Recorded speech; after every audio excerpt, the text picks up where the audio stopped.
If my panelists can join, Benoit, Sarah, Nuno, John. Hello, everyone. Please sit down. With the order. As you like. There is no particular order.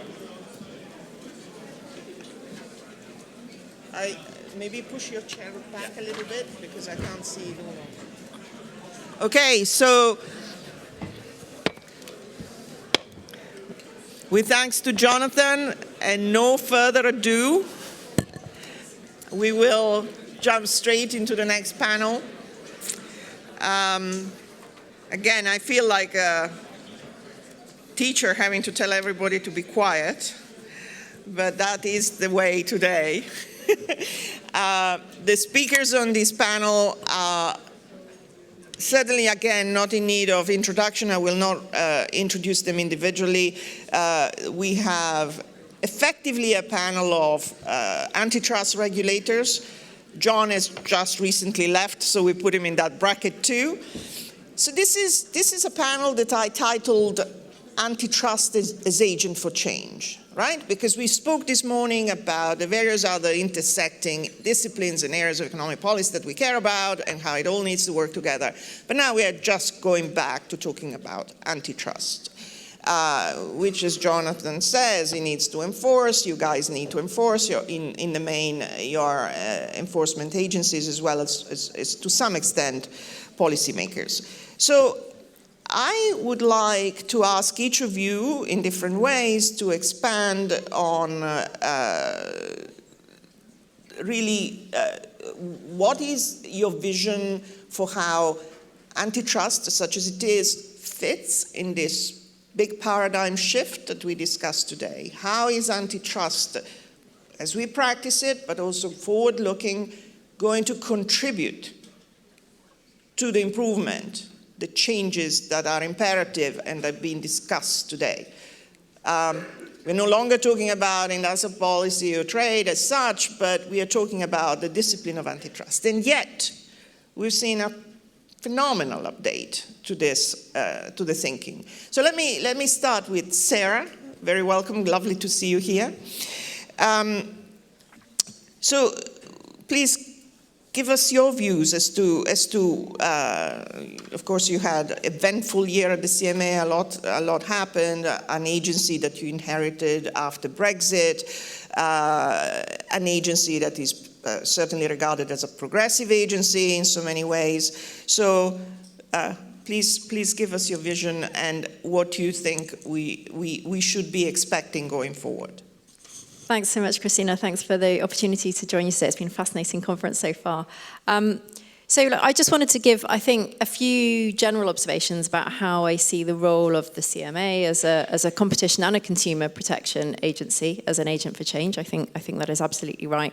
I thought I'd give a few general remarks and then talk a little bit about how you can see that playing through in some of the work that we've been doing and some of our sort of priorities going forward. So, as I say, we're both a competition and a consumer protection agency, similarly to the FTC in the US. And I think we have a critical role to play as an agent for change. We set our own purpose, we defined our own purpose as being to help people, businesses in the UK economy by promoting competitive markets and by tackling unfair behaviour. That's, I think it's a fairly straightforward purpose and objective. But in order to do that, I would say there are three fundamental conditions from my perspective. The first is that I think we have to be relentless in advocating the case for competition. We cannot take that for granted. But we need to do that in a way that is always grounded in the reality of the situations facing people and businesses in their daily lives. We need to ground that in the reality of the economic environment that we're working in, and we absolutely mustn't do that from some kind of ivory tower. That's critical.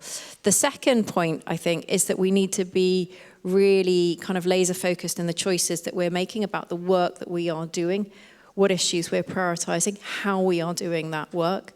And with that comes some tough choices. Sometimes there will be choices that we have to make about what not to do as well.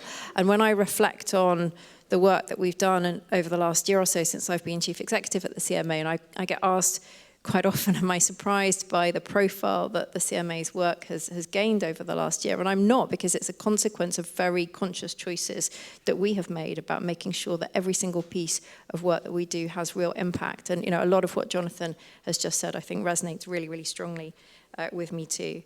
And then my final point, my final sort of starting point, grounding condition, if you like, is actually I had my pre-prepared notes and I used the words, we cannot operate in a competition bubble. It is absolutely critical that in everything we do as a competition and consumer protection agency, we are mindful, connected to that wider policy environment. That doesn't mean, and I think maybe this, this picks up this question that you were just discussing a little bit with Jonathan about the sort of skepticism.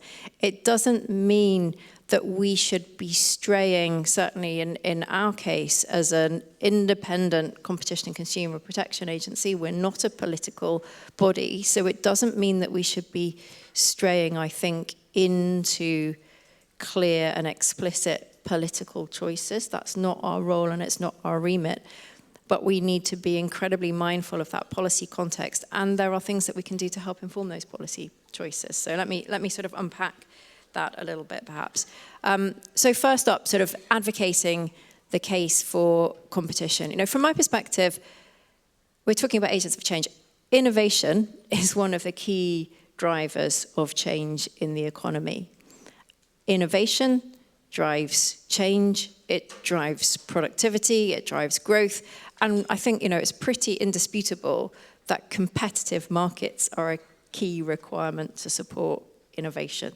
And that is why you see the CMA, the US agencies, the European Commission, and many, many other agencies around the globe focusing so much of our time and effort on digital markets at the moment, because it is so critical that we can create and support and foster that environment of open, free, and effective competition that can support that innovation, that can make sure that monopolists are not deterring, squashing that disruptive, innovative challenge that is needed to help drive and thrive in that environment.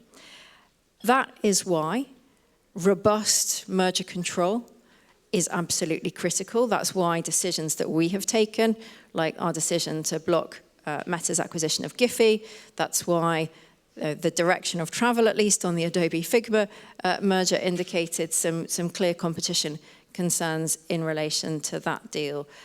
It is why I think we should be, let's say, highly skeptical of arguments from companies that robust merger control deters investment and deters innovation. It's why in the UK, the legislation that we see going through Parliament just as we speak, to give the CMA new and important powers to ensure that competition is really flourishing in digital markets is so important. So we need to continue to advocate and explain the case for competition and that connection into innovation and growth. We also need, I think, to advocate the case for competition in a way that really connects with people in their daily lives. And I would echo everything that Jonathan has just said in that context. So when I think about how we do that for the UK and with the CMA, we've all seen, obviously, continuing to see the real pressures of the cost of living crisis.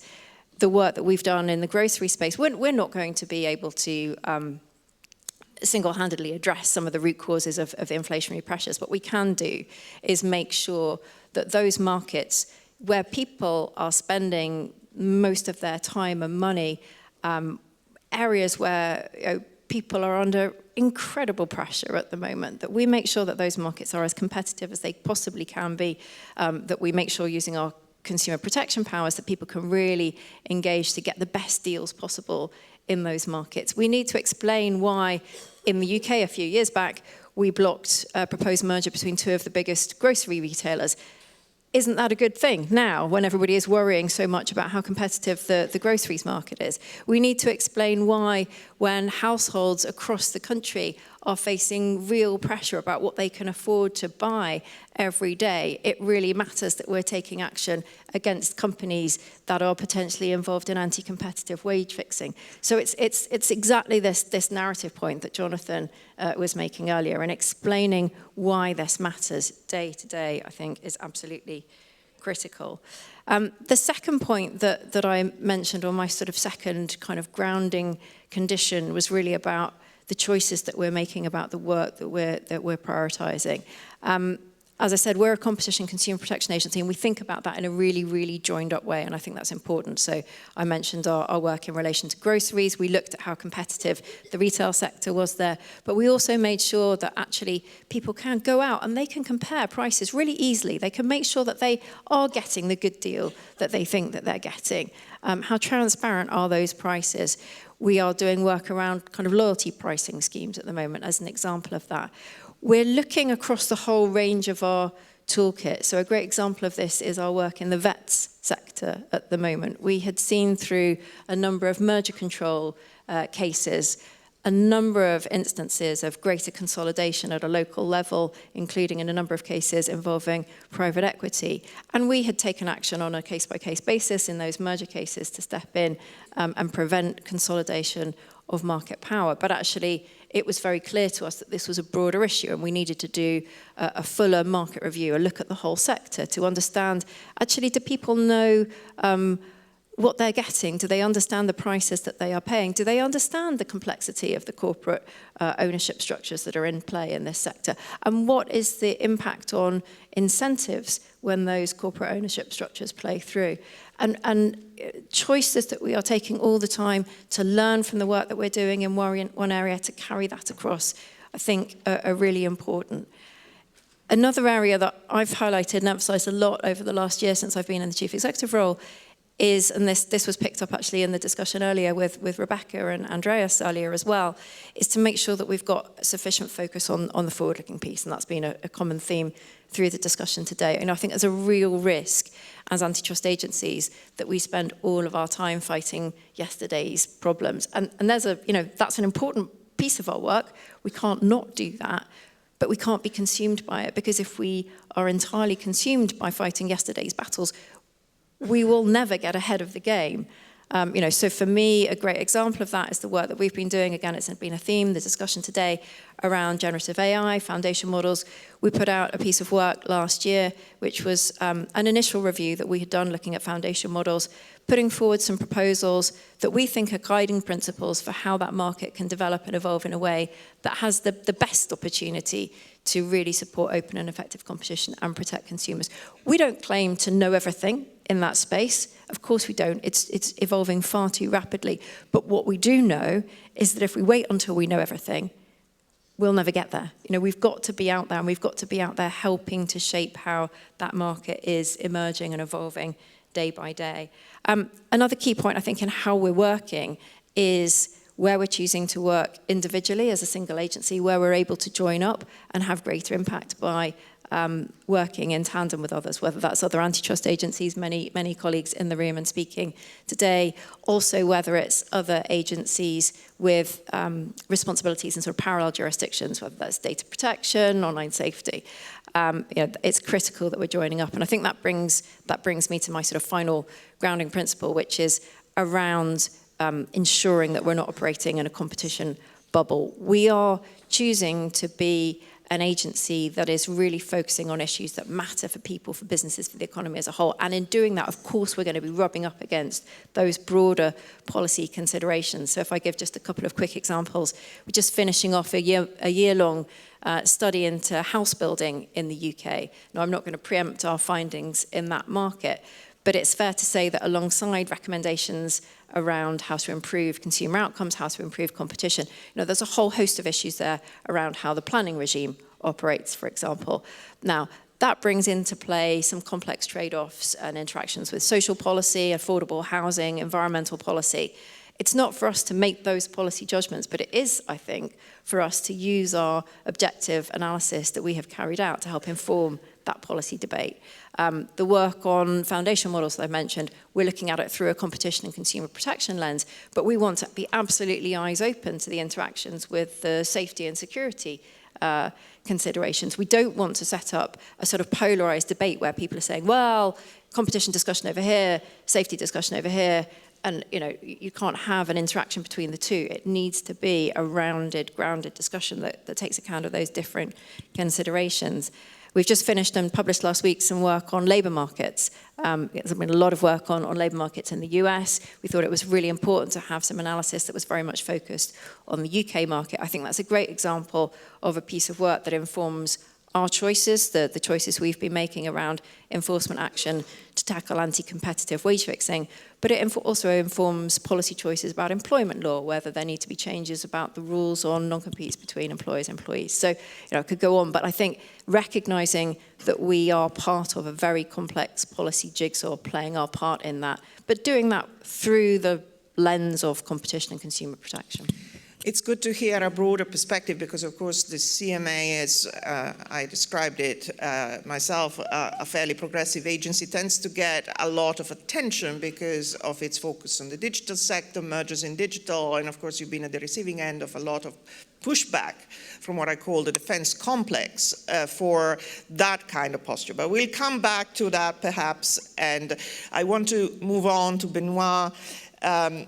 So, Benoit, give us your view about this broader policy space. You come from France, where the discussion about, indeed, resilience and improving sovereignty is live. And again, as an antitrust enforcer, you have that role of trying to think about how you fit into that broader debate.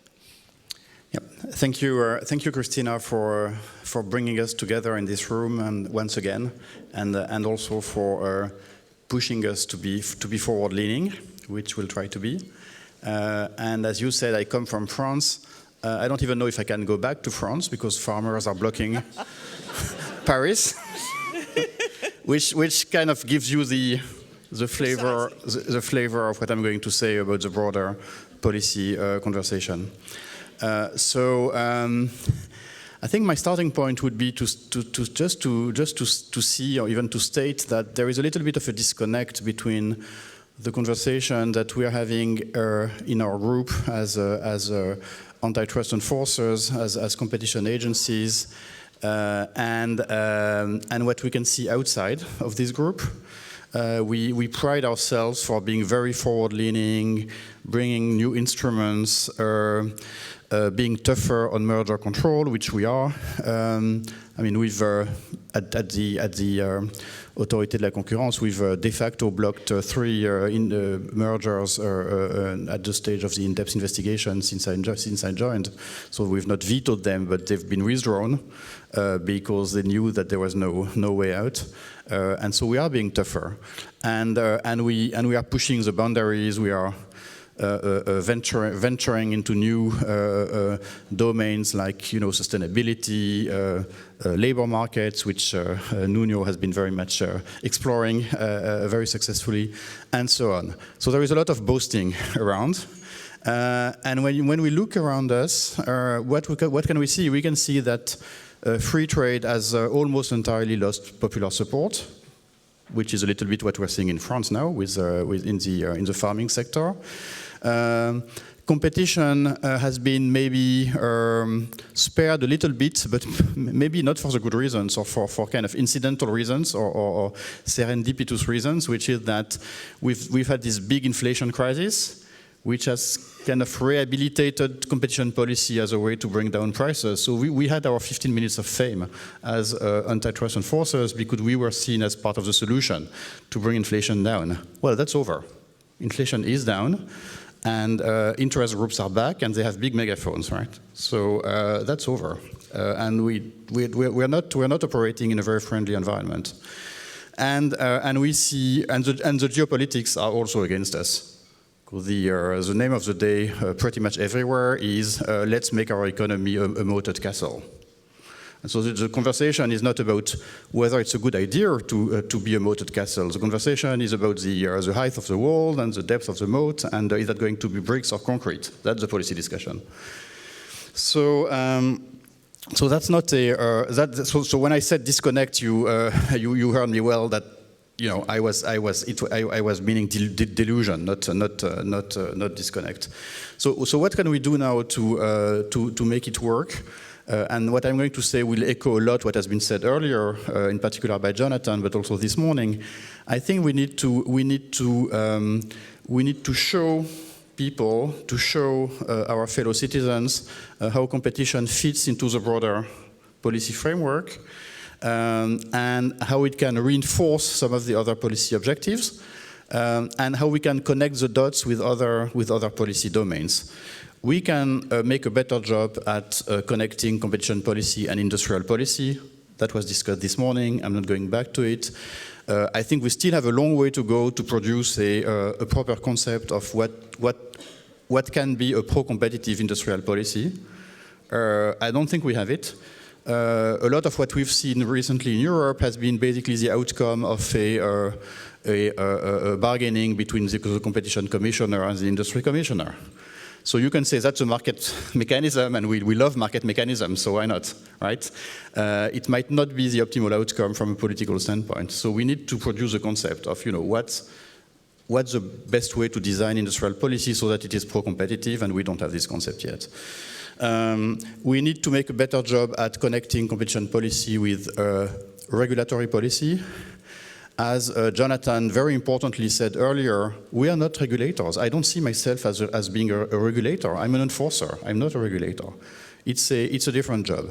And I don't want to sit with the industry for hours discussing standards. That's not what I do. It's a totally honest job to make a living, but it's just not what I do. I'm enforcing. But still, we need to talk to each other,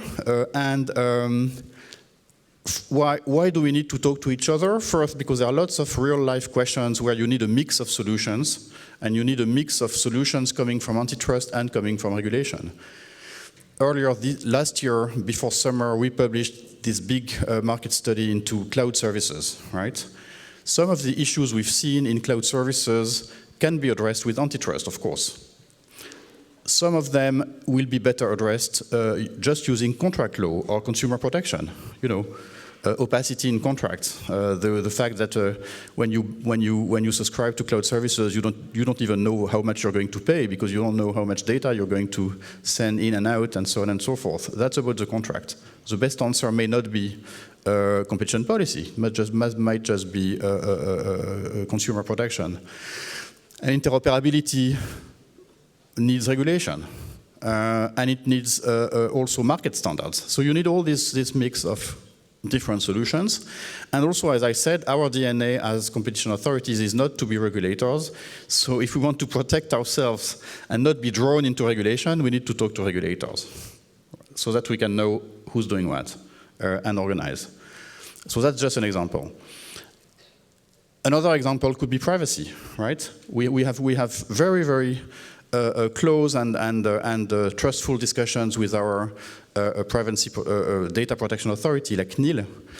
And what we found is that historically, the CNIL would try to find the best way for platforms to enforce GDPR, just giving an example, and maybe defer to platforms some of it, because that would be the best way to enforce GDPR. Obviously, we don't like it, because we are paid to be suspicious and paranoid. And so if you defer part of GDPR implementation to platforms, that might give rise to abuse of dominance, right? So we don't like that. So we would like our data protection authority to, while enforcing GDPR, to minimize competition concern when they enforce GDPR, and they probably would like us to maximize data protection when we enforce competition law. And then we will meet somewhere in the middle. But that's not what we've been doing historically, so we need to invent that. And finally, we need to better connect competition and trade policy, that is international trade.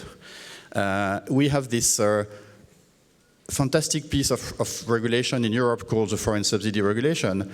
It's beautiful in theory. Is that going to work in practice? No one knows. Probably not, because the Commission is under-equipped to enforce it.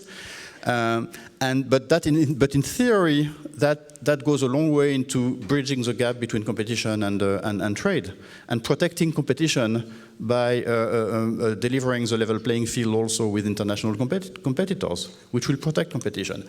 So what I'm saying here is, let's try to invent all these connections. That will be a big project for the next European Commission, but I stop here.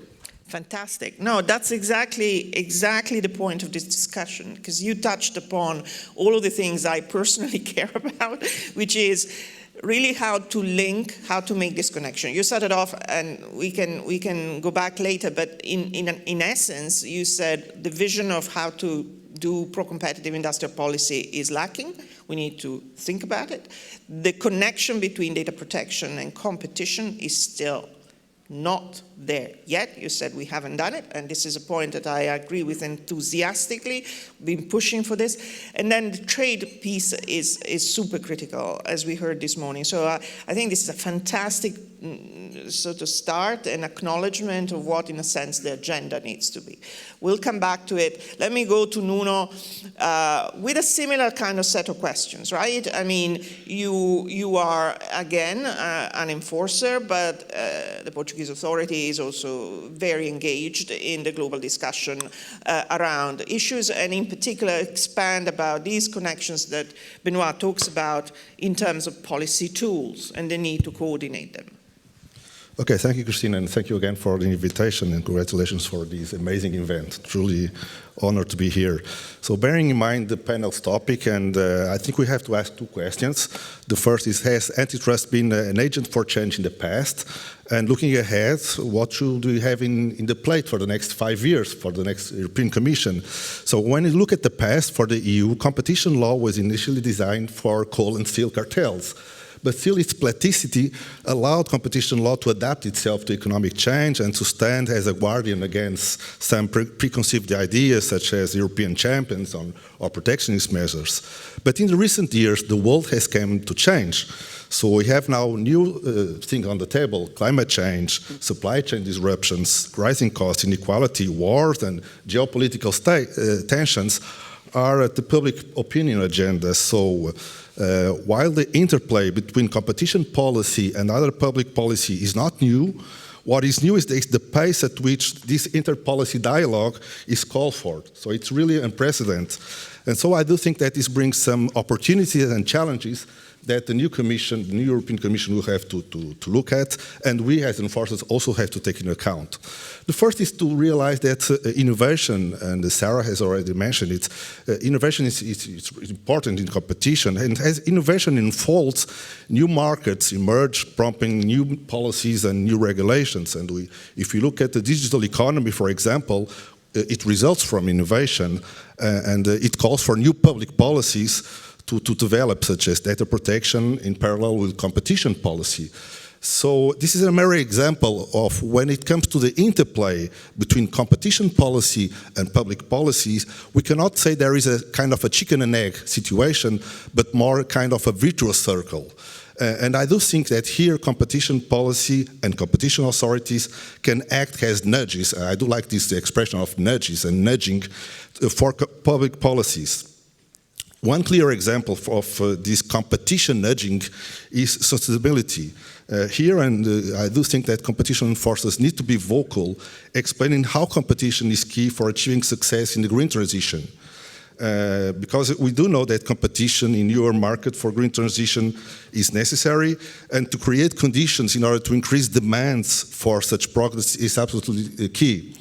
Think, for example, of electric mobility. We all know about electric vehicles.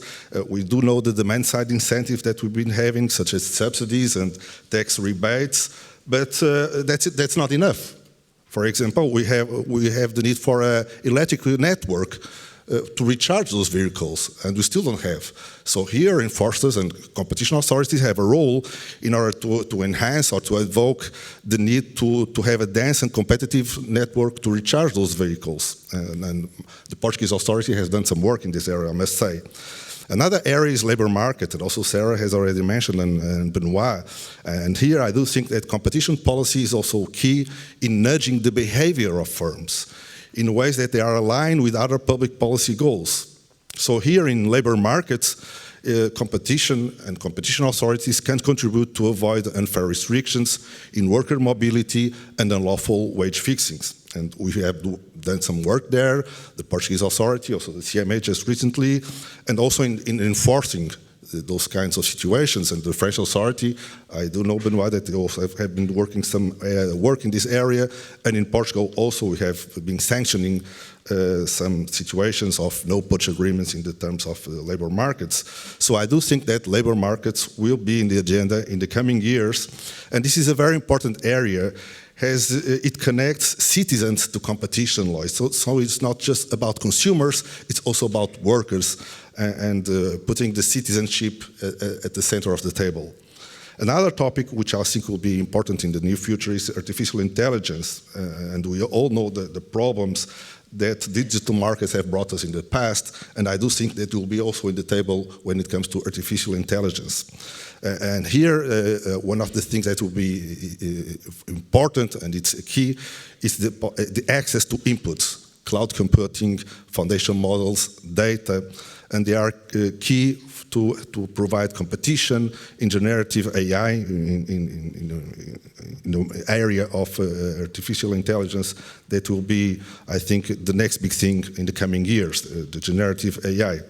But also in the digital markets, one of the things is that we have witnessed the break of the territorial link that was present in the so-called traditional markets. Here we don't have a territorial link. In addition, the digital market power that the famous GAFAM have brought us new challenges. And we have seen that in some countries, many of those companies have left those countries in response to copyright laws, such as Google and Facebook, what happened in Australia in 2021, or in Spain, where Google News left for 8 years, of those markets. So I do think that here cooperation will be needed, cooperation between enforcers, cooperation within the EU level through the ACN network, and it would be essential to tackle the challenge that is posed by this bargaining power, namely in order to apply effectively Article 102 and Article 22 of the merger regulation. And also here, I think the next European Commission and also the enforcers will have to look closely to the well-known package of regulations in the digital economy. We all know the GDPR, the DMA, the DSA, the recent Data Act, or the coming proposal for the AI Act. And all these are complementary to competition law. So here we need more than ever to foster the dialogue between competition policy and other policies. And I do think that was the message that the Court of Luxembourg brought us in 2023 in the Meta case ruling, when referring to a duty of sincere cooperation with data protection authorities. So I do think that nowadays, and different from the past, we are now on the verge of a new dimension of competition law, what I would call a truly competition law 2.0. And now let me go just to the geopolitical scenario, because I do think this is also important. Because when it comes to protectionism, and up until now, the European Union has resisted the temptation of a damaging tit-for-tat response in terms of protectionism. So the balanced approach continues to guide policy choices at the EU level with tools built around long-standing principles of a level playing field. And I think the Commissioner Didier Reynders spoke to us about that just a few moments ago. So here I have in mind, of course, the Foreign Subsidy Regulation and also the European Chips Act that just recently approved, which are, and the Foreign Subsidy Regulation especially, an example of how it is possible to find the common threads between different policy objectives in the same regulation: competition, trade, the need to create the level playing field within the European Union.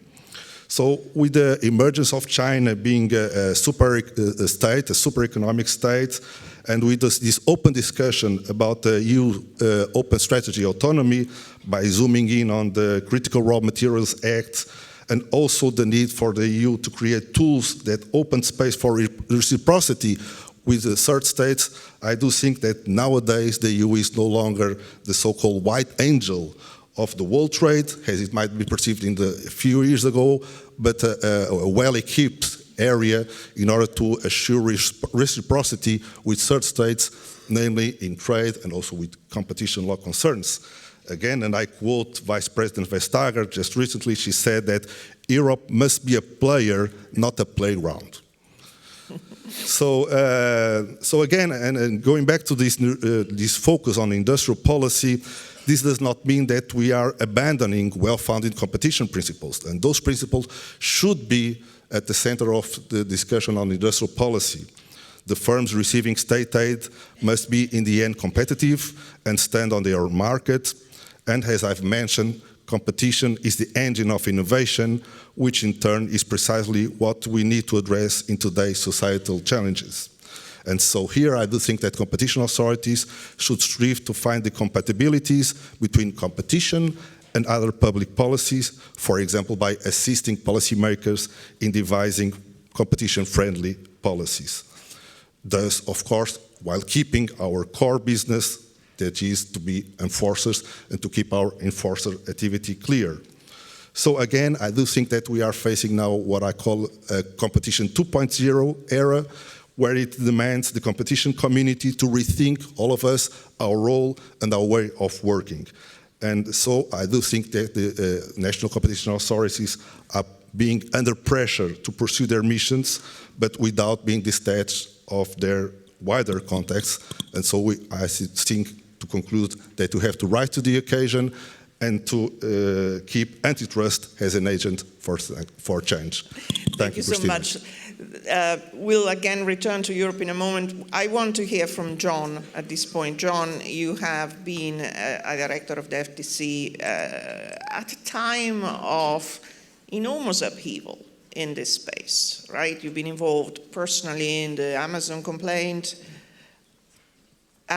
You've been certainly there at the time of the Microsoft Activision case, and then, of course, you are aware of all cases that were there at the time, from Illumina Grail, and then more recently there's been this IQVIA victory. So what are your reflections from this experience in terms of the posture that the regulator needs to adopt? I keep saying much of enforcement is about regulator posture. The laws are there. What's the posture? And then what is also what perhaps you're not seeing? But let's hear from you. Well, I'll echo briefly everyone's thanks. Christina, this is a wonderful event. I think you've topped last year. I didn't think that was possible. So thank you. I have had a little bit of time to reflect on spending a couple of years at the Federal Trade Commission at what is clearly a historic inflection point in that agency's history. And I do think when you look at the big cases, I'll talk more about FTC, but that's just because I spent more time there. When you look at the big recent cases, I think the posture is one of meeting the facts, and you heard Doha talk about this morning, meeting the facts where they lie, responding to competition. I've heard Jonathan say this over and over, as it presents itself in a market. And so you look at Illumina, right? Let's start with Illumina. Huge win for the agency. First time a vertical merger is blocked in decades, since the 1980s. And the commission order, which was basically affirmed, I think, authored by Lena, really picked up on a theme that was first developed at trial. That is, these companies are in a race. They are sprinting to the finish line to get this life-saving technology in the hands of physicians so that it can be out there in the world saving lives. And I think that commission opinion was so powerful because it really told a story. It was not a dry technical document. It told this story, and you could see in your mind the companies racing like thoroughbred horses. And shouldn't we let competition pick the winners and losers of that race, not one powerful company? I think that's such a wonderful change from the way that some of the opinions used to read. IQVIA, you mentioned, same way, right? That case was presented as one of a new market that's still unfolding. Let's let competition work in this new market. I think of the commission's Sanofi Maze complaint, another one where the companies abandoned the merger right away, presented the same way. Competition has not yet had its chance to flourish, so let's tell the story in that way. The Microsoft case, I think, is similar. I don't think the district court opinion does it justice. But if you read the commission's briefing, for instance, on appeal, it's very clear that that case was not about outdated, console technology that's been around for decades. That's a case about the future of the entire gaming industry at a critical inflection point in its development. And let's let competition, again, is what the commission said, let's let competition pick the winners and losers in this incredibly important market. I think the Amazon complaint, I think the DOJ's ad tech complaint look and feel different because those markets are at a different stage in their life cycle. Those firms, those dominant firms, are at a different stage in their life cycle. They're not trying to grab the power, and this comes through clearly. They're trying to wield the power they've already got, right? So this is Amazon having already climbed up the mountain, gained a massive amount of scale, and then pulling up the ladder after it to deny anyone else the chance to do the same thing. It's an aggressive complaint, but it's not a complaint about low prices, predatory low prices, because that's not the world we're in anymore, right? I think we're in a world where Amazon isn't trying to get the power, it's got it. And so these complaints, I think, are really showing a flexibility, a robust approach that compares very favorably with older cases like Qualcomm, the first Facebook, Instagram, WhatsApp complaint that, not bad documents, but very dry, very technical and very static, I think, above all else. That conservative approach, no guarantee of victory, right? A conservative approach can lose. Both of those cases were losses for the Federal Trade Commission. So I think it's a new look. I think it's an important one. I think it's a mistake to just focus on the merger cases and the conduct cases. The FTC, like the CMA, I think Sarah put it well, has been doing a lot of things across the entire spectrum of the tools that are in their toolkit. Heroic effort to pass a non-compete ban, right? A rule that would prohibit non-compete requirements from being imposed on workers. That's amazing. I mean, that's a sustained effort. That takes years, but the payoff will be huge for American workers. And it's an activity that will really matter, I think. Another theme that's developed today. I think about things like the FTC's activity around sensitive geolocation data, tracking of physician visits, right? At a time in the United States when the ability to visit the doctor of your choice for certain purposes in certain states is under a full-on attack, an assault. Here's the FTC out on the front lines responding to real people's real concerns in a very real way. And I think that it's just so inspiring to see, now that I have had a little bit of time to step back and think about this, it's so inspiring to see agencies meeting the moment. Lots of work yet to be done, of course, if they're going to have a place in the next world order. As you've put it, Christina, I think they can. I hope they will. It's really encouraging to hear throughout the day enforcement heads talk about getting out into the real world, getting out of the bubble, talking to real people who are really impacted by concentrated corporate power. And that's yet another change from previous administrations. I think, I come from the heartland of the United States, a rural area, farmers, small businesses, factory workers. They see antitrust, the extent they see it at all in the past, as elites doing elite things in Washington. And when people like Jonathan Cantor, Lena Khan, Sarah are out there in the real world talking to workers instead of CEOs, that sends a message, right? Who you choose to spend your time with sends a message about what you care about and who you care about. And I do think if I could have a wish in this new year, I think my wish would be that would continue, that different approach would continue and would spread around the world. And that in this new year, agency heads will be seen spending less time talking with and listening to CEOs and more time talking with and listening to the cashiers, the clerks, the workers that make our economy work. This is so important because it is a fact, if you allow me, that many senior agency officials, none of those on this panel, but never get to meet anyone who is much below a senior lawyer or a CEO of a company. And that is shocking in terms of the ability to absorb really what's going on out there. I love the way you put it, and it chimes with this idea that I think really it is about posture. You know, we often wondered in the past, do we need new legislation? We have legislation in place. Enforcers really need to use it in a way that is assertive, or it won't happen.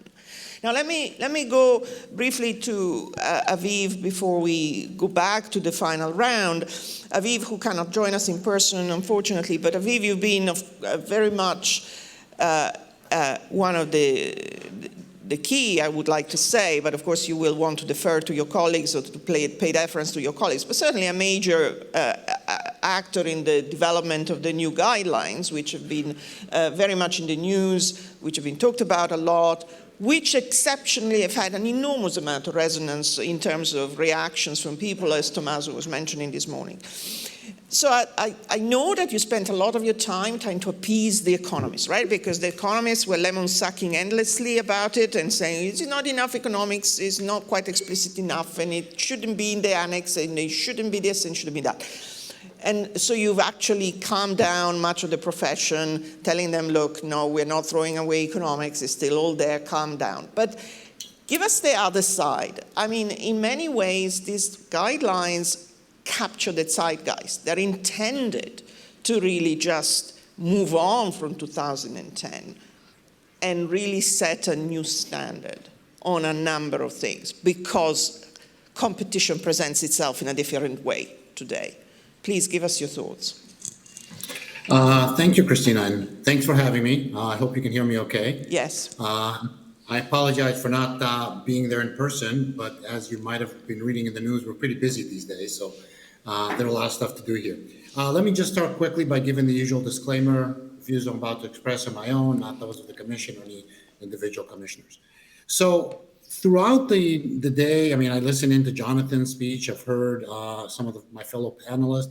We've heard some very, I call it high-level concerns or high-level objectives. And I think a big question for those of us who are kind of at the agencies is to how to translate those into kind of day-to-day into what we actually do. And that's exactly where the 2023 guidelines come in. So as you correctly anticipated, I was very fortunate to work on those, be part of a team, a great team, both the FTC and the DOJ, and I'm very grateful for all their the work and the chance to work on these. So what are we doing in the guidelines? And I'm not saying anything here to appease anyone or to try to solve you. I'm just telling you the way that I see them as they are. What these guidelines are is basically they modernize our thinking and the way that we think about mergers to meet the challenges of the modern world, to really meet all the challenges that you've been talking about throughout the whole day. Now, how do we do that? Well, it really requires first developing some new tools, and I'll give briefly some examples of that. It requires sharpening old tools, but it also requires something that was mentioned several times on this panel. It requires changing the narrative. So even if we use old tools, we have to pitch them and sell them in a different way. And the way we did this was really twofold. First, we went back and looked, where did we see issues? Where did we see issues where maybe we tried to tell, and we say we as the agencies told a story that the court somehow was struggling with. They didn't really buy the story. They were having issues with that. That was one. But we also looked forward and say, what are the type of challenges that we're expecting to see, as Nunu called it in competition 2.0, okay? What are the things that we need to develop to have in order to look forward? So at a high level, what that meant was creating new pathways, and I'll briefly mention those in a second. But it also meant removing labels, removing boxes, and really thinking about what are the effects, right? I like to say what are the economic effects, but if you like to sort of say, how does competition present itself? What are the issues in any particular mergers that might arise? So focusing really on the effects rather than starting from a more technical view of, we have to start with market definition, or we have to start with this, we have to start with that. It's like, what are the issues? And, and not putting labels on these issues, but asking, what are the concerns? What are they doing to people, to business, to competition? Okay?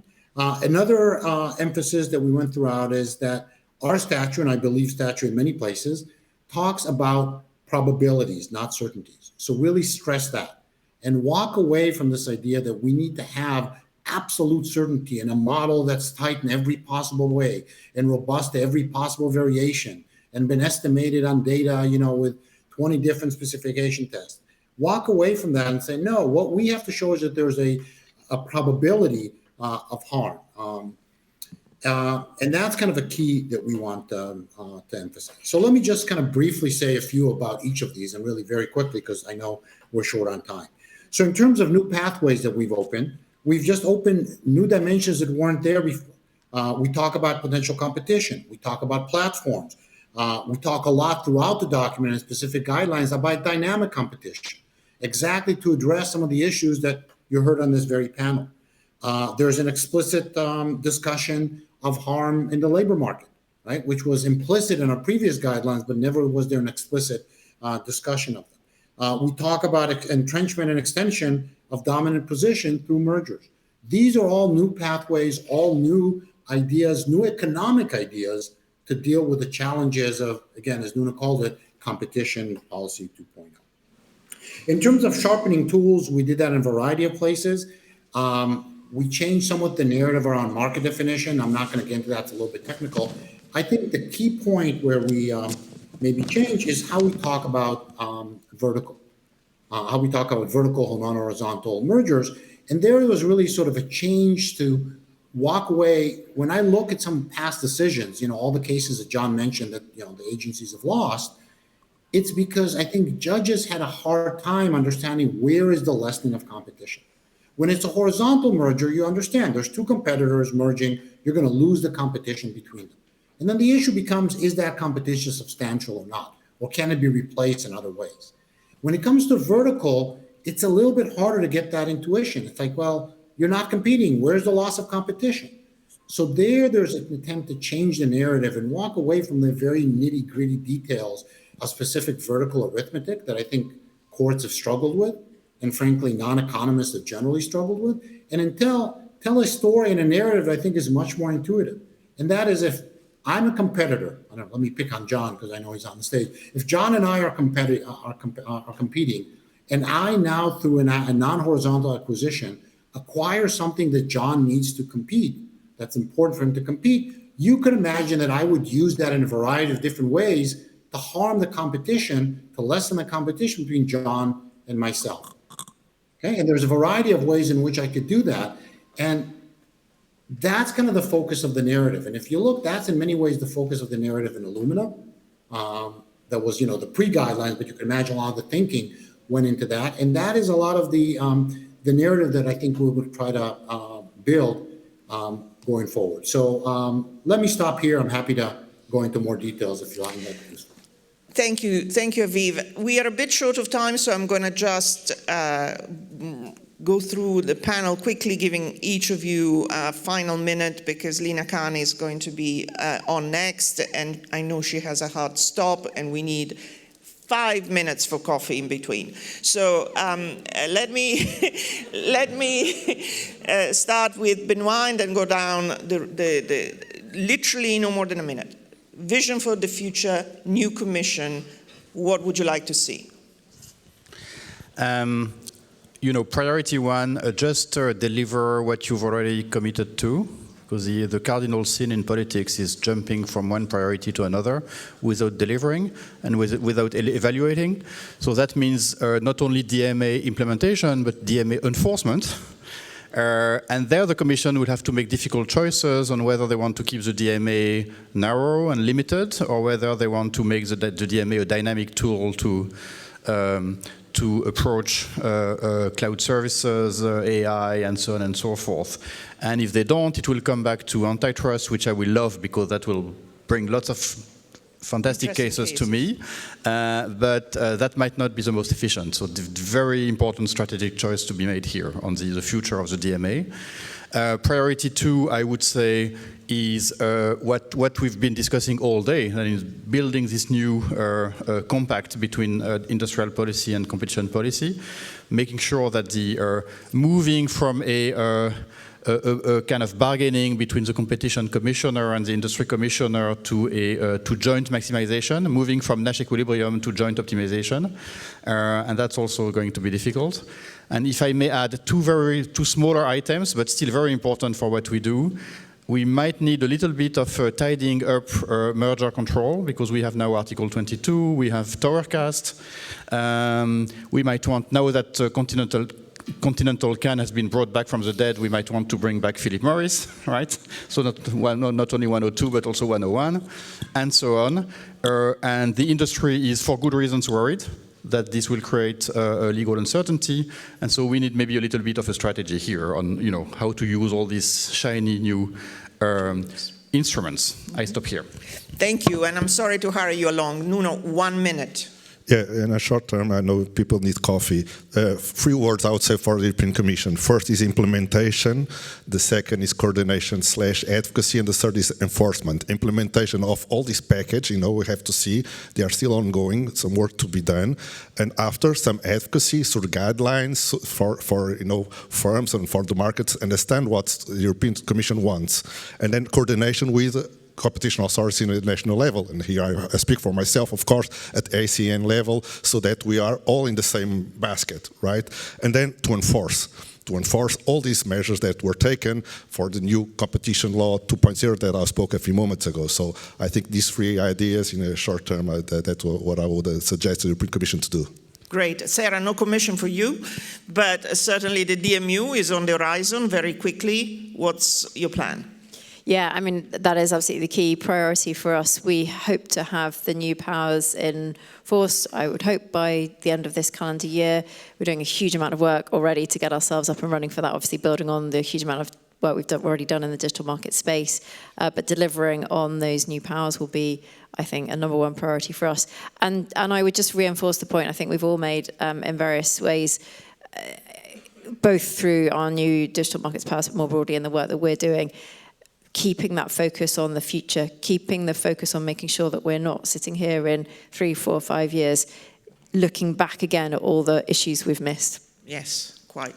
John, just one final question to you, apart from just enjoying the beach in Miami. What is the vision for the future? Just 30 seconds. Well, how about the next time a case comes in the door and you think you could block the merger based on downstream harm to consumers, but you also see harm to workers? Bring that worker case too, right? Bring both, because it's a chance to not just do something. Every merger case does something, but a case that also centers that worker harm, even if you could win on the downstream harm, is a chance to do something and say something. I think that's important. Very good. Let me thank the panelists, as always, for a fantastic discussion. Thank you. You now are allowed out for 5 minutes, and then your reward is Lina Khan after that. So just please be back quickly. Thank you.